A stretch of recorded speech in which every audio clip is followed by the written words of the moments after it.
All right.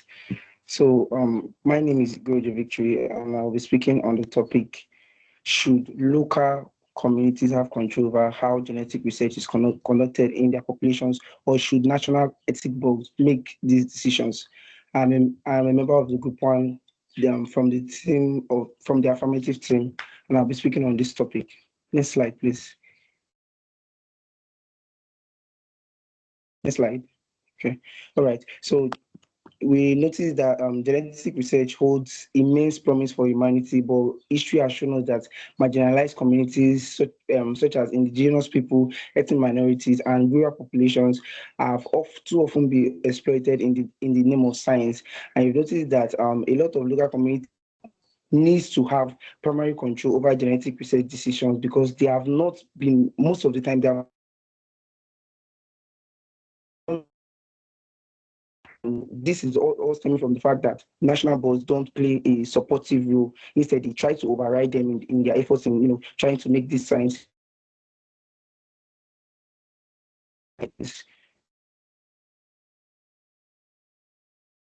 Right. And then we notice that DNA also is not just a biological code, it's more than a biological code, it's a living archive of heritage, identity, and collective memory. That is why this genetic factor is a very, very essential it plays a very, very essential in perceived scientific intervention, research interventions in their communities. And that's basically is what we're going to be speaking on today. So while national boards provide standardized oversight, they often fail to account for the cultural, historical, and social context that are unique to these local communities. Next slide, please.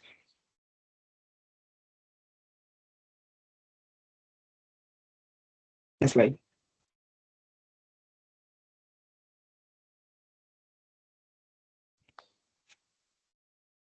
Okay, next slide.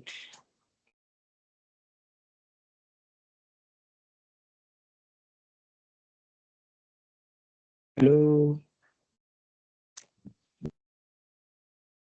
Right. So the first my constructive argument is generic consent is ignoring local context. Local context in the sense that most of these local communities have what they stand for. They have their values and their systems in which they believe in. So most of these national ethics, they tend to overlook or they bring the standardized consent forms and protocols which fail to account for language barriers. And most of these communities are found in geographical locations that have different interpretations of cultures, and they tend to overlook that. For example, the Vasupa tribe in Arizona, USA, and we said found out that researchers use their DNA for another purpose, which was for schizophrenia and migration without proper consent. And initially, they wanted to use it for diabetes research. So you can see that without proper genetic processing, they tend to ignore the local context in the sense that a lot of these communities hold their these they hold their these DNA and blood factors at very, very high esteem. For example, you can also see in Nicaragua that participants in a genetic study on kidney disease struggle to comprehend technical terms in consent form, such as genomic-wide association studies. So these are the issues. They don't tend to simplify terms or make it things that these people can easily grab, as because most of them are not all that learned. So please, next slide.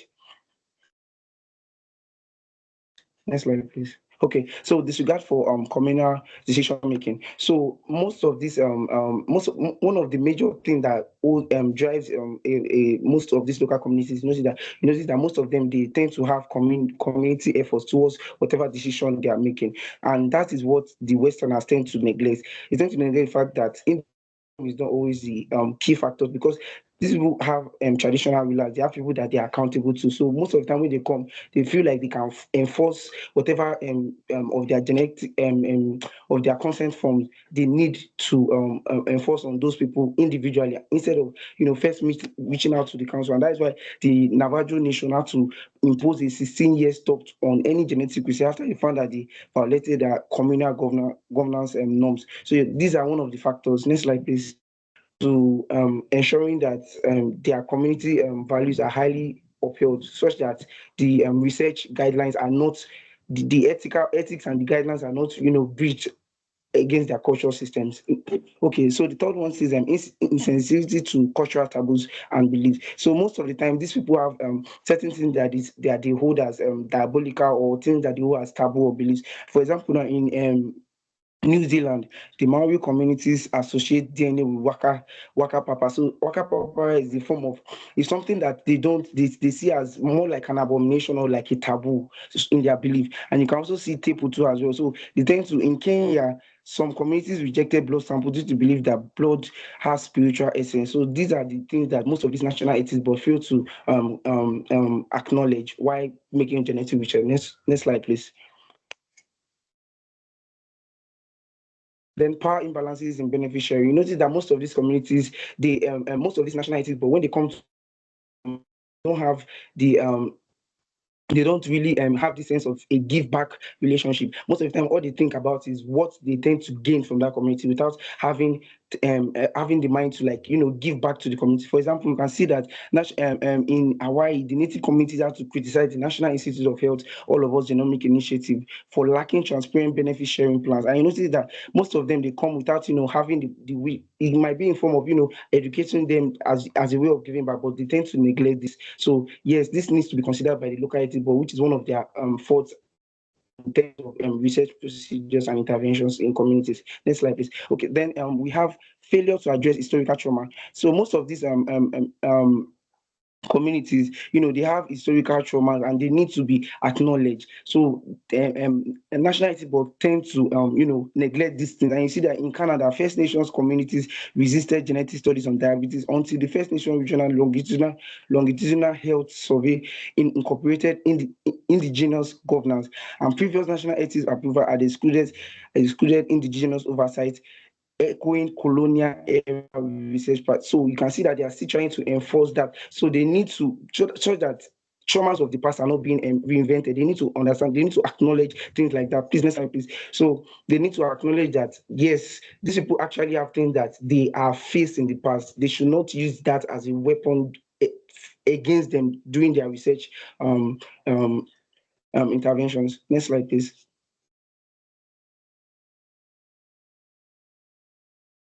Okay. Rebuttal, and for my first rebuttal, I'll be talking on advocacy and public.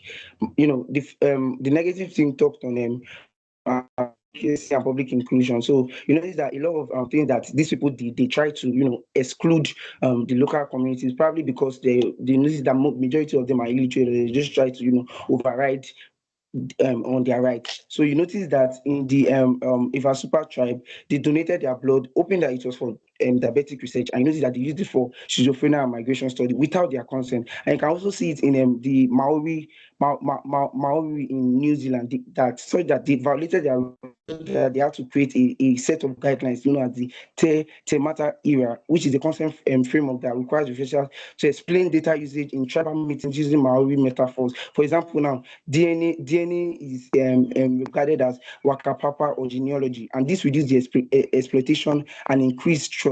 So yes, these are the things that needs to be considered during the research intervention by National Ethics Board. Next slide, please. They also see protection of, they also mentioned about protection of vulnerable population. But you notice that most of the time, we notice that most of the population that they tend to work on. For example, in India, you notice that commercial DNA firms, ancestry reports, DNA firms, firm market ancestry reports to low income population using deceptive claims. So you can see that they use low income populations, their DNA factors, they used it against them. And then you notice we continue in the study by, it says that participants unknowingly surrender biometric data which is sold to third party for profit. So you notice that in India, these people exploited them in terms of their genetic factor and used it. And even in Rwanda, they even had to impose a national ethics committee, which is mandatory for every community of workers when they want to conduct their consent practice in local languages. So they have to conduct their local practices in local languages using pictograms to explain DNA storage and ownership. So all these are things that are done to protect the vulnerable populations, which were not done in the past. Next slide, please.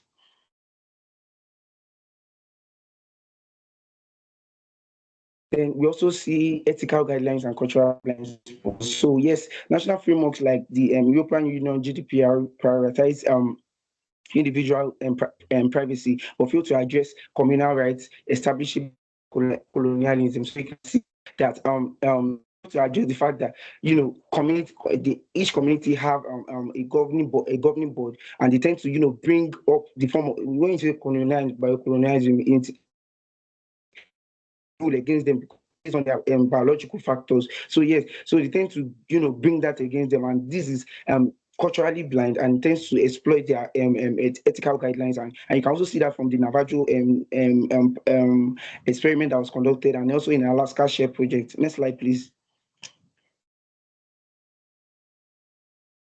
So also they fail to address privacy and discrimination. So you can see that national boards underestimate how genetic data can stigmatize entire communities. Hereditary lax cells, that's HeLa line, were commercialized without consent, perpetuating systemic racism. So you can see her descendants, many living in poverty, had the control over the multi-billion dollar industry built from her DNA. And also in Saudi Arabia, the Western-led studies, the experiment that they did led to a lot of stigmatization, which ignored their cultural norms, and it was to high birth defects in genetic inferiority. So you can see that all these things shows that these local communities information were being exploited, and there were a lot of lack of confidentiality clauses while they were making these research interventions. Next slide, please. And also local context and communal consent. Like I said in previous in my point, they fail they fail to figure out what these people really want as a community, and they tend to just individualize it, and sometimes force them to do things against their will. That here it says that national boards prioritize Western individualism over communal decision making. And in Botswana, researchers initially bypassed the San people's collective consent process, leading to community boycott. So you can see all of these things are what leads to local communities exploitation in terms of research and these processes. Next slide, please. By these national ethics boards. Next slide, please.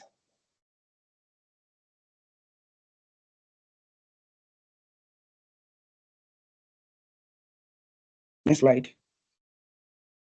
All right. So also transparency and accountability. Some corporate influences corrupt national boards, which sidelines community interest. So there are some corporate unions or organizations that they spearhead or they fund most of these national boards that tends to hold this genetic research. And as we can see an example here, 23andMe shared user data with GlaxoSmithKline without explicit consent, exploiting lax US regulations. So these were what happened. And even in Uganda too, Uganda's National Ethics Board approved a malaria study that stored blood samples indefinitely, and communities discovered that their DNA was later used for unrelated schizophrenia violating their choice. So all these things stem from the fact that national boards need to be held responsible for transparency and accountability, so that most of the that they are able to explore, I think should have confidentiality clauses in their consent forms. Next slide, please.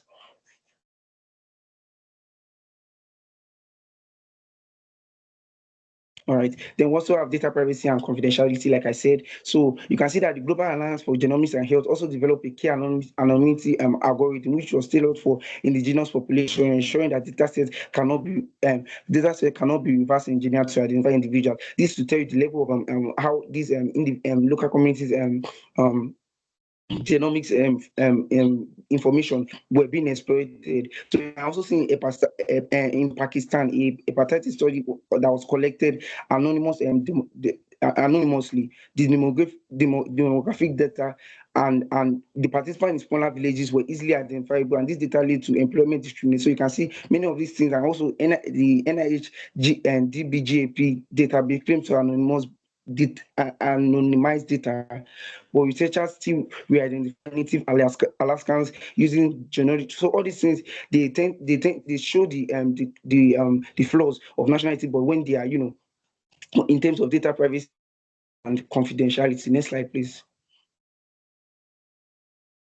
So Next slide, please. Next slide.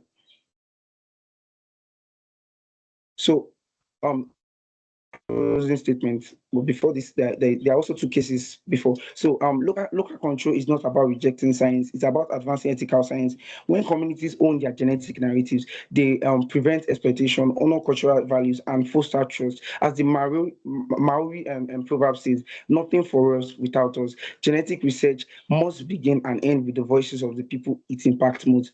So, Dr. Crystal, which is a Nevada geneticist, a very, very prominent scientist in genetics. She co-founded the Native Biodata Consortium. She declared that our DNA holds of our ancestors. It does not belong to the labs. Her work proves that local control isn't just ethical, it's how we honor the past and protect the future. Next slide, please. So they also mentioned about heredity and health in Africa. So while establishing national health board is a step in the right direction, it may not be feasible for many African countries due to limited resources, infrastructure. So this is an organization that they formed in Africa, but we have noticed a lot of flaws in this organization. And you can see moreover, national health boards may struggle to keep pace with the rapidly evolving field of genetic research and may be vulnerable to external influences of pressure. So these are the things that Africa is still a very, very, it's a phenomenal continent, but it's still with a lot of evolving potentials. Next slide, please. And these are the flaws we can see in national health boards influence and their influence in Africa.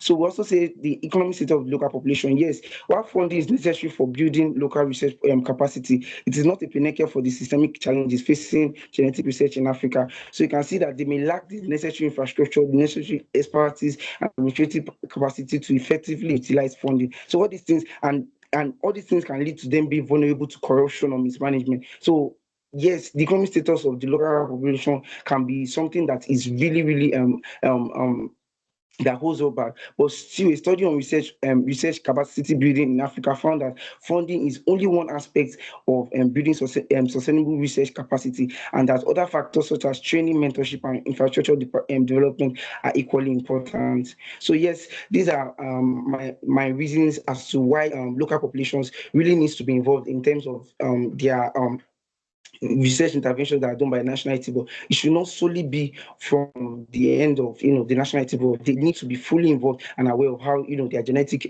factors are being explored and so that it can prevent exploitation and all of those genetic plundering.